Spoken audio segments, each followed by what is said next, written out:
blocked by Ibaka! With no regard for human life! Iguodala to Curry, back to Iguodala! Bruder to the basket, and Riley! Here goes Victor! Oh, Oladipo! Big time play, big time play! Woo! Hello and welcome to NBA Post Up, your African podcast all about the NBA and the NBA action. Everything basketball is discussed here every week, and you can catch us on all Kwesi platforms. Yeah, that's true. My name is Cyrus Rogers. Oh, and by the way, as usual, I'm Kaunda Chama. Well, at least it's good to know you haven't changed. So you can catch us on all the Kwesi platforms, be that TV, digital. We've got on the NBA.com website. And in fact, anywhere you can find the Kwesi logo, that's pretty much where you'll find us. And in South Africa, particularly, the newly launched Kwesi Play device. Yes, that's where you find Kwesi. And that's where you'll find awesomeness. So, Cyrus, you know this has been an exciting week. So let's just get straight into it. Okay. He's big. He's dominant. Yes. And he's keeping us entertained. The legendary Joel Embiid. Absolutely. You know, not only is he a big star on social media, where he is lighting people up and lighting up social media, but then you put him on the basketball court and he's like, yeah, I can do it here too. Absolutely. He is owning people. You know, what was incredible for me, and I guess the reason why we're talking about Joel Embiid, not only because he's one of our African brothers, you know, the man from Cameroon, but his performance against the LA Clippers was just phenomenal. And I think that's the kind of performance that says, hang on a second, we've got more than just a little bit of a good one. We've got a star on our hands here. Because both DeAndre Jordan and Blake Griffin and Willie Reed saw some serious flames against Joel Embiid. Absolutely. And, you know, in the article I wrote about, you know, our African Player of the Week, I gave him an honorable mention. Yeah, as you should have done. Absolutely. And I said that was a career-defining performance. I felt the same thing. And you know what was so impressive about it was how effortless it seemed. Consider this, right? So this is a guy who's actually in his sort of second season in the league, right? Having only played 30-something games last season for the first time. And now he goes up against a team he's never faced before, coached by a coach he's never faced before. And he does that. I mean, you know, against the Clippers, he played the career high in terms of minutes for him. That's 36 minutes. Yeah. Then he drops 32 points on them. And then a career high in rebounds, 16 rebounds. I mean, I think he actually had the most rebounds in the game. Yeah, he led the rebounds in that game. And he was just dominant. Cyrus, you can see, cross my fingers, Joel Embiid stays healthy. Yes, that's all we want. Because Philly can use him for the whole season. I mean, they can use all their players for the whole season, but particularly Joel Embiid, because of his dominance. He is owning the paint.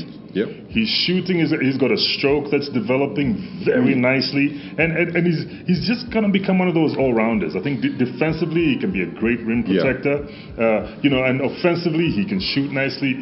He can dunk the heck out of that ball. I mean, he almost does it all. All I think he needs to work on is his landing skills. Yes, I find him a little clumsy sometimes. Like, Joel, you're going to break yourself again, please. Yes, but then this is how you feel about a kid that you love. You know, you'd be like, oh, just be careful, don't climb that swing set. Precisely. I mean, I really, really, really like Joel Embiid. And I think, you know, he has arrived. I think Joel Embiid this season is showing us, like, look, I was injured last season, and I only played like a third of the games I should have played, but you're going to see me. You're going to feel me early, and I'm going to go for it this season. He might just be that piece that helps take the Sixers to a postseason appearance. Let's hope so. I mean, you look at his statistics, and he's averaging 20.9 points per game, 10.8 rebounds a game. He's even thrown in some assists, so he's averaging like 2.2 assists. He is dishing. He's had 5 double-doubles this season against the Wizards, Celtics, Hawks, Kings, and Clippers. I mean, this is a guy who's showing that he's definitely meant to be in the league. Absolutely. I mean, this guy, when he came, you could tell that, you know, he was a bit rough around the edges. You know, he needed some work to be done. And I thought to myself, 2 seasons away, just watching from the sidelines and maybe doing a couple of scrimmages here and there might make him rusty. But look, he is like 21st in points per game in the league, 11th in rebounds, and 17th in blocks per game. Now, you might look at those figures and think, oh, those are double figures. But that's a league with that is performance. No, definitely. And you know, the other thing about it is that you can see that teams are trying to set themselves up to negate Embiid. Mm-hmm. That is as much of a compliment as a coach can give any opposition player, where they want to say, okay, let's take his talents and try and take them away from him. And I think this is what Embiid is doing, is that he's making people adjust their games. So when you come up against him, look, he's not like a Giannis who's very mobile and able to do a heck of a lot. Yeah. But what he does do, he does well.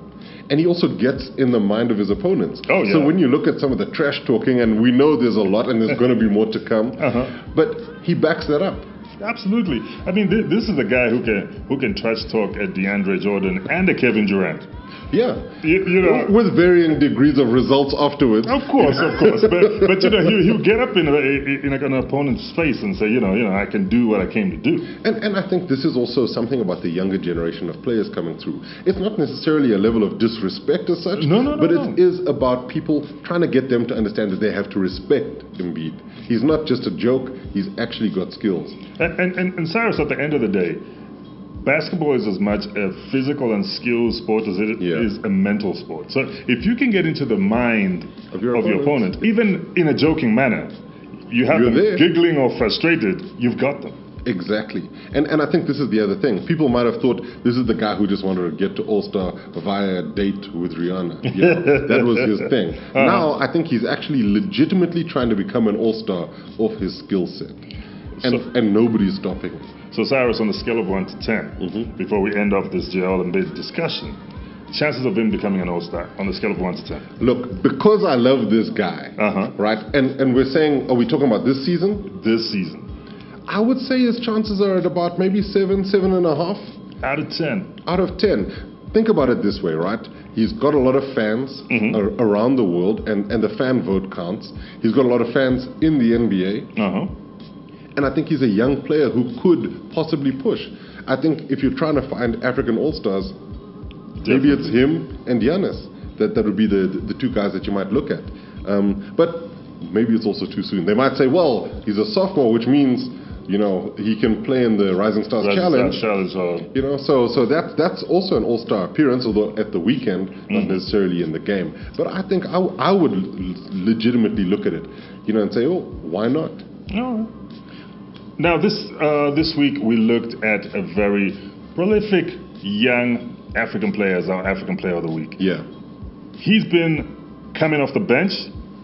As I can see from the way he's playing, he's trying to get back into that starting five at the Denver Nuggets. That's Emmanuel Mudiay of the DRC. Now, when I look at him, I think, yes, he does have a lot of work to do, but I think he has the potential to work his way up into that starting five. He definitely does. And you know what's crazy? I mean, this is his third season in the league? Right, so this is a player who, he was relatively heralded. He was, you know, quite a high draft pick. And they thought, okay, fine, we've got something special here. He decided to forego college.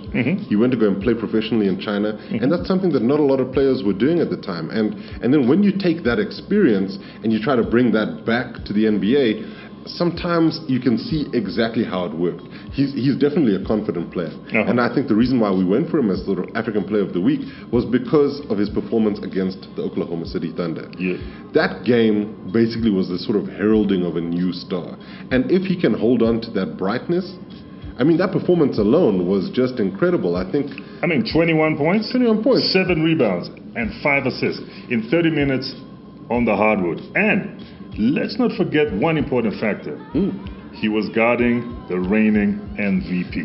And that is the critical thing. You know, he's facing a Russell Westbrook who's still trying to sort of gel with his teammates. You know, we'll give him that. But then, this is Russell Westbrook, who averaged a triple-double last season. I know. And Mudiay was starring in that game, and he was the catalyst for that win. And I think, based on that performance alone, you know, he's deservedly our African Player of the Week this week. I mean, also, if you look at his numbers, they're beginning to pick up. I mean, he's averaging 23 minutes off the bench. And, you know, that's coming in as the leader of the second unit.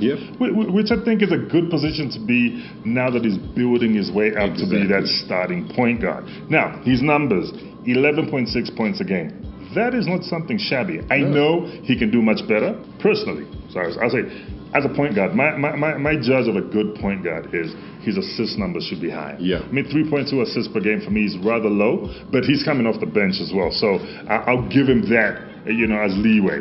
But if he was a starting point guard, I would expect his assists to be in the double figures as well as his points, which are 11.6, which I think is decent for the amount of minutes. Exactly. And I think the thing about Mudiay is that he just exudes potential right now. We need to see the potential become a reality and something that coaches can all then back and say, yep, Emmanuel's the first name on that starting five, and we want him to run the team.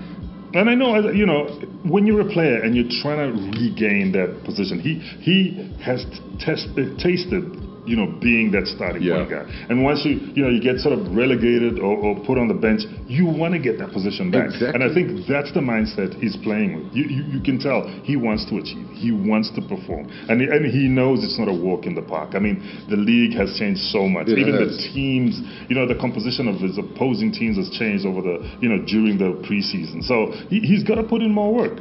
No, definitely. In fact, I mean, he was here for the Africa game, the NBA Africa game. And you could see that this was a guy who, he was driven. He wanted to prove something not just to everybody else, but to himself as well. And I think he's got the abilities. So let's see where he goes. Yeah, and if you remember, going back to the Africa game, he was only outscored by the MVP, Victor Oladipo. He was second in points for that Africa game, so he can do it. No, definitely. And speaking of doing it, Kwesa is doing it every single time there's a nice big game on, particularly on Sundays. You want to tune in, you want to go to your Kwesa channels, via any platform that we have it on. So NBA Sundays is coming up again this week, and it's a great game. We're showing the Washington Wizards versus the Toronto Raptors. I mean, that's an Eastern Conference showdown that really is something to write home about. Cyrus, the Toronto Raptors will shock you. Yeah. Tuesday night, they went to Houston and buried the Rockets. I mean, it's a heck of a performance. It's a heck of a performance because the Rockets, this is a team to be reckoned with. Yeah, to be reckoned with on the West Coast. And they went into Houston and buried the Rockets. And I think this is the most incredible thing about it is that when you look at it, I mean, look, we're basketball fans first. We're African player fans. It's like we could have a first 0.0. And they've got three good African players on that roster. So, Serge Ibaka was looking very solid. OG Anunoby came to the fore in that game against Houston. And Pascal Siakam is also getting his minutes and doing really well with them. So I love seeing the Rockets do their thing. I mean, at present, right now, they're 8-5. So this is Wednesday. And, they could do a little bit better. But I think that they're at that point where they are neck and neck with the likes of the Washington Wizards, who, as of this moment, are also 8-5. So when you look at the Wizards at face value, they've got what I say could be one of the best backcourts when it comes together in the Eastern Conference. In Bradley Beal and, of course, point guard John Wall. I think that is a very efficient backcourt. I mean, if you look at the front court as well, at the center position, last season I kept on clowning Marcin Gortat. That this season he has shown me particularly early that no, Kaunda, you need to park your opinion. You need to park your opinion because I'm still here. Marcin Gortat is the kind of player who, when in the zone, can do really, really well. And he can take over games. But having said that, he's coming up against Jonas Valanciunas on the Raptors side, and he has been playing really well this season. Absolutely. So, I think the center battle is one that's going to be really, really interesting to see. And I think, like you mentioned, the backcourts, you've got Beal, you've got Wall, and then they've got to face Kyle Lowry, and DeMar DeRozan, and they are no slouches. I mean, they play some good basketball. The Lowry DeRozan combination at the moment is clicking. And I'm loving the way it's clicking. And like, to go back to our African players who are on the Raptors, I'm now going to start calling them three the hard way, because they're three and they're hard and they're representing. Led by Serge Ibaka, who's the most senior of the three. He's giving OG those pointers. He's giving Pascal those pointers. And I think the Raptors are to be feared. But with every sort of passing game, they seem to be understanding each other better and then pushing each other to really get to the best level they can be in the East. you know, the Raptors are the kind of team who really could, you know, shock somebody and make their way to the conference finals maybe. And then from there... Well, conference finals... I'm just saying, you never know. You never know. You know, don't be writing them off, Kaunda. Didn't you learn about, you know, Martin Gotot did not teach you enough of a lesson to not write people off? Absolutely. The Raptors could do it. Well, look, we'll give them the benefit of the doubt. It's early in the season, but they might be able to, you know, maybe drive past the Cleveland Cavaliers. So do you think this is maybe like a battle of the, not quite maids of honor, but the bridesmaids in the Eastern Conference? Absolutely. You know, the Raptors and the Wizards. The Raptors and Battle of the Bridesmaids. Battle of the Bridesmaids. No skirts involved. Well, you know, they could wear them if they want to. But I think the thing about this game that I really love, that people need to tune in for, is that there's great African participation from the Raptors side, but you've got two hungry teams in the East trying to stake a claim, and it's a really good time for them to play each other. And I think if you look at these teams, they're teams that have got some attitude, and I don't mean that in a negative way. Yeah, no. You know, they're about their game, and they feel confident. I mean, you heard Beal and Ward talking about the way that you know, the Cavs set up their games last season. They were trying to avoid them, and you know, the Raptors are no mugs either. Yeah. You know, DeMar DeRozan and Kyle Lowry will speak up when it's time. So will Serge. So you know, so will Jonas. So I can't wait for Sunday to see this matchup because it's definitely worth It's going to be good. So remember, everybody who's listening, you got to play the NBA Predictor game. That's kweseslamdunk.com, www.kweseslamdunk.com. It's a great game. You can play against us. You can play against each other. You just got to select your results for the week. In fact, I think our game week is starting again soon. I think it's on Thursday. So get your team selections in, and then let's see who does well. There are prizes to be won, and it's going to be a lot of fun. And I know I'm going to do better than you, Cyrus. Oh, you always say that every week.